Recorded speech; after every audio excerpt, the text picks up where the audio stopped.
নীলিমাহাটা block and আদার্সের পক্ষ থেকে সবাইকে স্বাগত জানাই।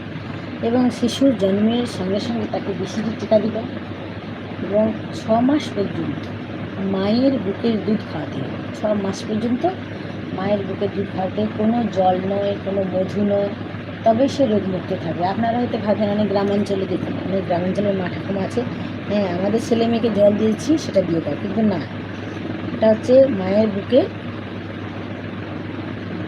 এবার স্বাস্থ্যকর্মী, সামাজিক স্বাস্থ্যকর্মী মায়ের বুকের দুধের সঙ্গে প্রথমে যে সেই দুধটা পান করবে, যেই দুধটা খাবে, মায়ের বুকের দুধ প্রথমে যেটা খাবে সেটাই খাবে। আমাদের মায়েরা কী করে, এটা একটু ওটা একটু খাওয়ায়, কিন্তু না, মায়ের বুকের দুধটা প্রথমে যেটা খাওয়াবে তারপরে অন্যটা খাওয়াবে।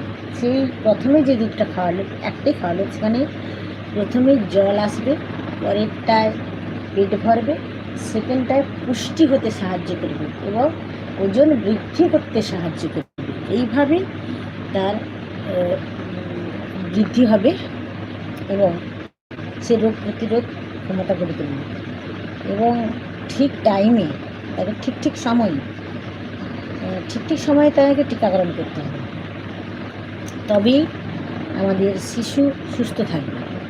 তো এটা গেল শিশু বিষয়ে বলছি। তো প্রতিদিন